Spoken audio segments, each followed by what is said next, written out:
quarter now, the Rams. This is Jared Goff, and this is Josh Reynolds. Yeah, just you see that play action fake. You get those defenders to bite up. Reynolds kind of wraps right behind them. Goff's got that big window to throw to, and then a pounding finishing run by Malcolm Brown. And so it's 23-13 in favor of the Rams. Fourth quarter, still that score. It's Wilson. It's DK Metcalf. He had only 2 catches on the day for almost nothing, but this was close to a big play. They're just off, and this is the one that they needed to make. You know, generate that offense. Big play down the field. We've seen it so much.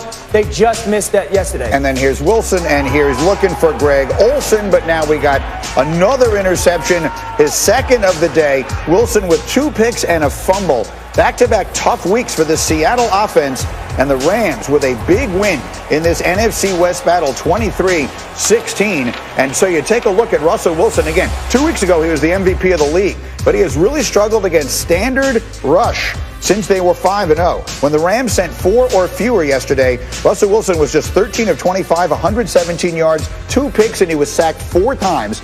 That 52% completion percentage, tied for his lowest in the last 3 seasons. And so as we watched that game yesterday, RC, as the defensive back, if I were to say to you, the best player in the NFL yesterday, and I'm including DeAndre Hopkins and everybody else, was Jalen Ramsey and what he did to shut down DK Metcalf, what would you say?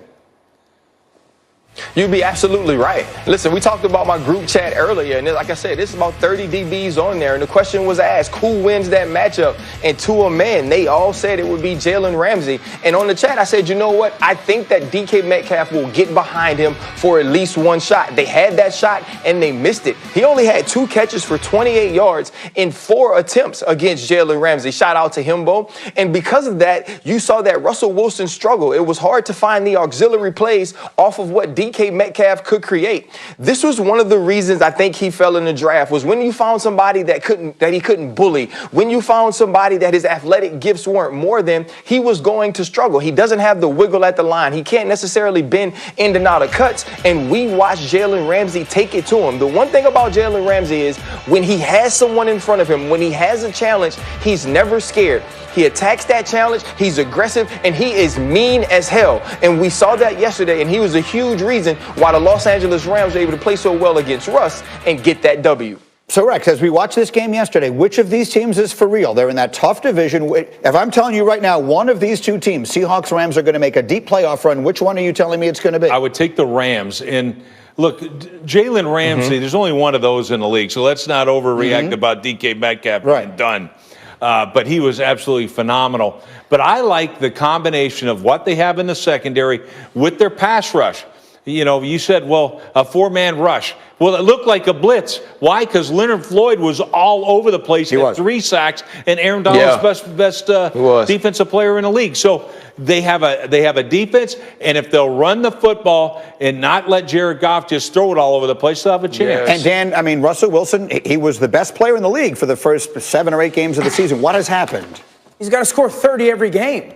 I mean, that's the mindset that Russell Wilson goes into a game and goes, okay, our defense is probably going to give up 30. They're historically bad, so I've got to go and do everything I can to create offense for our football team. They've got a terrible run game, and so, listen, this is, you live by the 3, you die by the 3, so to speak. And so Russell has certainly forced some things over the last 2 weeks, and he hasn't played well. But it's bigger than just I haven't played well. It's I feel like I got to score so many points every week because I know what's going to happen when the offense gets the ball. They're going to score on my defense. So he's forced the issue. Yeah, he had scored, or they had scored 34 points in each of their losses before yesterday. Yesterday was something of a meltdown entirely. Meanwhile, we just free until then. Talking about controversial moments from yesterday. Dan, Nick Chubb could easily have scored here, but instead he decides to ice the game. What'd you think? This is actually very smart by Nick Chubb. The reality is the only chance that Houston has to win this football game is if he scores, they kick off, and kind of 2 Hail Marys happen. Unlikely,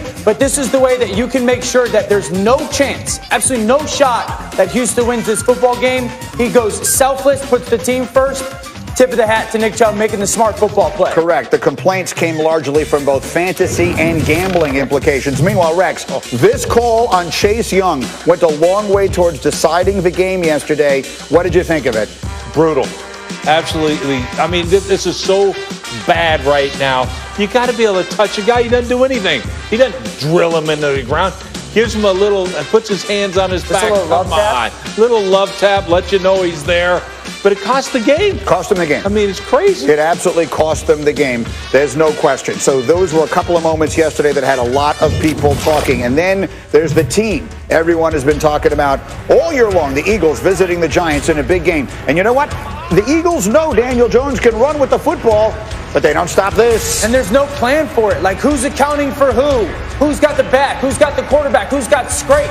This is just a poor plan by the defense, and it happened all over the game yesterday. It's a 34-yard touchdown from Jones, and then here's a much shorter one for Wayne Gallman. Yeah, Gallman had a good afternoon, ran physical, kind of set the tempo for this offense, goes up over the top. He's never met at the goal line. Giants up 14-3 at the half, but the Eagles would play it tough in the second half. Here comes Boston Scott. This is a good start to their second half. Kelsey with a great lead block, and then nice job by Boston Scott of just staying in bounds on this long run.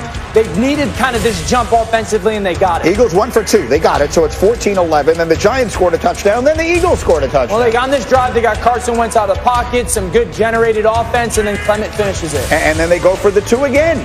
Why? You're going to go down by 2. Kick the extra point, you're down by 3. Like, you tie the game if you get filled on it. Simple math. Analytics stink. Analytics stink. And I'm not doing this, The philosopher Rex Ryan, and there's the 4th down play at the end of the game. You're throwing to Bradbury? Bradbury's been one of the best corners in football. I want to make somebody else on that Giants defense beat me. Oh, by the way, Joe Judge and the Giants win the game, and despite both having just 3 wins, the Giants and Eagles are right in the battle for the NFC East.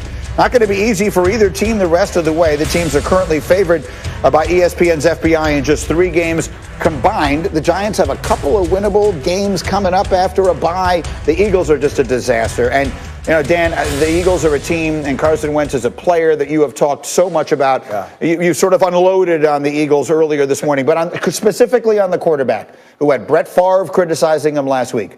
What did you see yesterday? I mean, yesterday, listen, he played good. He never elevated the team. Like, he didn't give the ball away, which matters. You know, I think he has like 3 or 4 drops and 3 or 4 throwaways, so that skews some stats. But there was never like the wow play.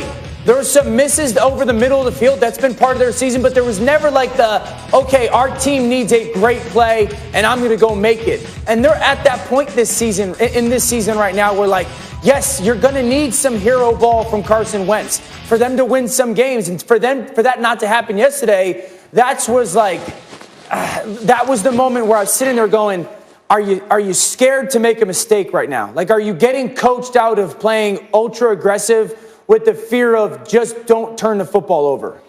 RC, as you watch the Dan almost did it. What did he almost do? He almost did it, guys. He was almost critical of Carson Wentz, and then he got to the end and goes, "Are you getting coached out of it?